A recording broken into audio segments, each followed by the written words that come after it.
Good morning, students. Today we are going to discuss about transmission of sound. Students, earlier to this we have discussed how the production of sound takes place, where we have seen that sound is produced through vibrations. Okay, that means any object where there is vibration, sound is produced. Okay, now we are going to deal with the transmission of sound. So for this we have discussed that it takes place through the sound waves, that is rarefaction and compression. Okay, now students, basically we can say that sound can travel in any medium. Okay, that is, for transmission of sound a medium is necessary. It may be solid, it may be liquid, it may be gases. Okay, that is, overall we can say that sound requires medium to travel. Okay, and one more thing which you have to remember is that it cannot travel in vacuum. मतलब students, sound को travel करने के लिए medium की requirement होती है. ये medium solid भी हो सकता है, लिक्विड भी हो सकता है, गैसेस भी हो सकती हैं. Second thing, sound can not travel in vacuum. Sound vacuum में ट्रैवल नहीं कर सकता.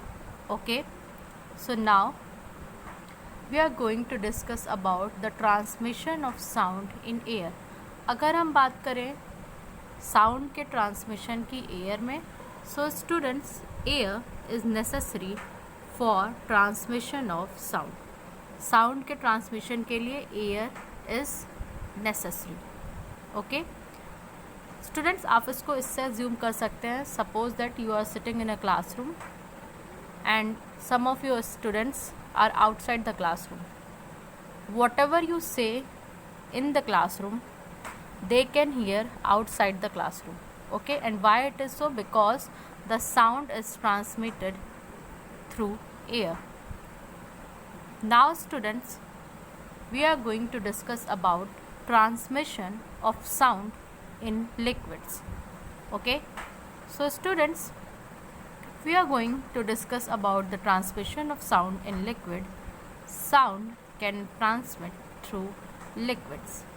Here we will take the example of water. मतलब स्टूडेंट्स, साउंड लिक्विड में ट्रांसफ़र हो सकता है. ओके, ट्रांसमिशन हो सकता है साउंड का. For this you can see an activity. Take 2 stones, okay, and keep them in a tumbler full of water. आप 2 stones लीजिए और उसको एक टम्बलर में रखिए जिसमें कि पानी भरा हुआ है. And strike the stones. अब उन दोनों पत्थर को आप स्ट्राइक करिए. So you will hear the sound. आप क्या करेंगे, आपको साउंड सुनाई देगा. And what this basically indicates, it indicates that the transmission of sound in liquid is taking place. ठीक है, लिक्विड में क्या हो रहा है, साउंड का ट्रांसमिशन हो रहा है. आप यहाँ देख सकते हैं एक टम्बलर हमने लिया है जिसमें कि वाटर है.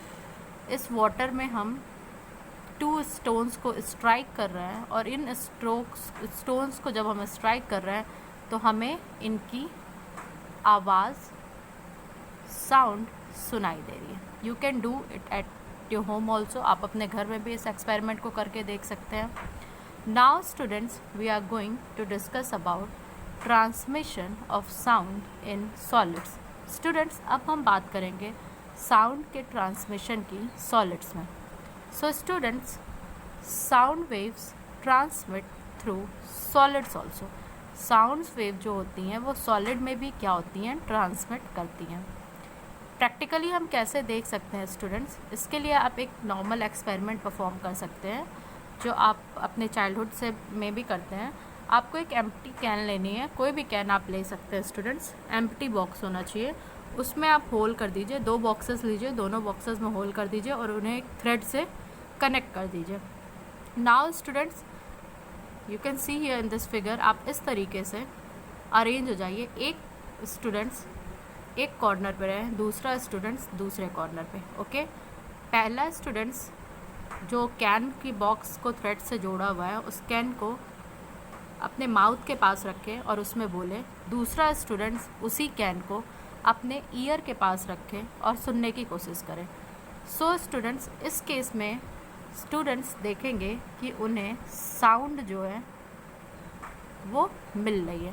दैट मीन्स कि साउंड जो है ट्रांसमिट कर रहा है थ्रू अ थ्रेड। यहाँ पे थ्रेड हम अज्यूम करेंगे as solid. Okay, so this is all about today's lecture, where we have seen how the transmission of sound take place.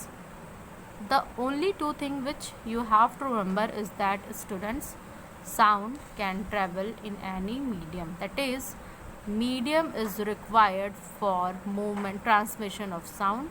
Medium may be solid, medium may be liquid, medium may be gases, and sound cannot travel in vacuum. So this is all about today's lecture. Thank you class.